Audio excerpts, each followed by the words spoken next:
ক্রীড়াক্ষেত্রে পরিকাঠামো উন্নয়নে বিশেষ গুরুত্ব দিয়ে কাজ করছে ত্রিপুরা সরকার, বললেন ত্রিপুরার মুখ্যমন্ত্রী ডাক্তার মানিক সাহা। ত্রিপুরা সিপাহীজলা জেলা বক্সনগর মিনি স্টেডিয়ামে MLA কাপ ফুটবল টুর্নামেন্টের উদ্বোধন করে ত্রিপুরার মুখ্যমন্ত্রী ডাক্তার মানিক সাহা বললেন, খেলাধুলা প্রতিভা বিকাশের পাশাপাশি যুব সমাজকে সুস্থ জীবনযাপনে ও উদ্বুদ্ধ করে তোলে। খেলাধুলার উন্নয়নের জন্য খুবই আন্তরিক বর্তমান ত্রিপুরা সরকার। সেই সঙ্গে ক্রীড়াক্ষেত্রে পরিকাঠামো উন্নয়নে বিশেষ গুরুত্ব দিয়ে কাজ করছে ত্রিপুরা সরকার। আগেও ত্রিপুরা বিধানসভা নির্বাচনের সময়ে এখানে অনেকবার আসতে হয়েছে ওনাকে, তাই এবার ফুটবল টুর্নামেন্টে আসার আমন্ত্রণ পেয়ে না এসে তিনি থাকতে পারেননি। এই বক্সনগর সম্পর্কে মুখ্যমন্ত্রী ডাক্তার মানিক সাহা খুব ভালো ধারণা আছে। যখন ইলেকশন হয় আমি বহুবার এই এলাকায় আমি এসেছি। এবারও যখন ফুটবল টুর্নামেন্টের কথা বললেন আমি না বলে পারিনি, এবং এই কারণে এসেছি কারণ আমি বক্সনগর সম্পর্কে আমার খুব ভালো ধারণা আছে।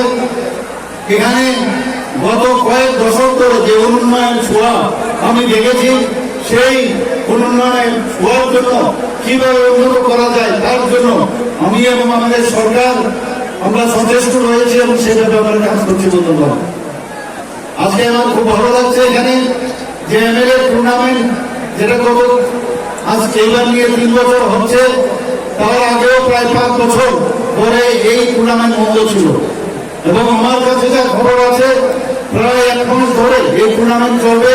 প্রায় 15টা টিম এখানে দেশ বিদেশের বহু নামি দামি প্লেয়াররা এখানে আসছেন, এবং আজকে বৃষ্টি ভেজা এই অবস্থার ভাবে ভেজা এই অবস্থার মধ্যে আপনারা এখানে উপস্থিত হয়েছেন, এর জন্য আপনাদেরকে আমি অভিনন্দন ও শুভেচ্ছা জানাচ্ছি।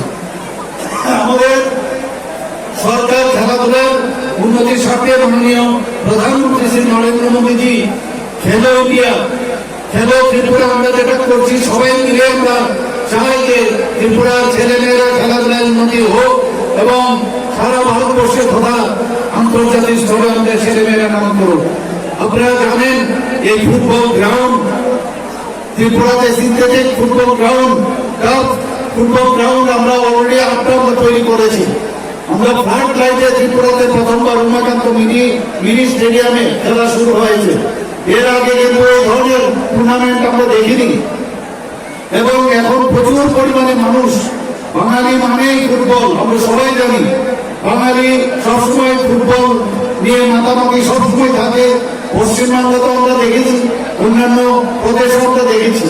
আমাদের ত্রিপুরাতে এখন জাতি জনজাতি সবাই ফুটবল খেলাতে তারা কিন্তু পার্টিসিপেশন করছেন এবং ভালো রেজাল্টও করছেন।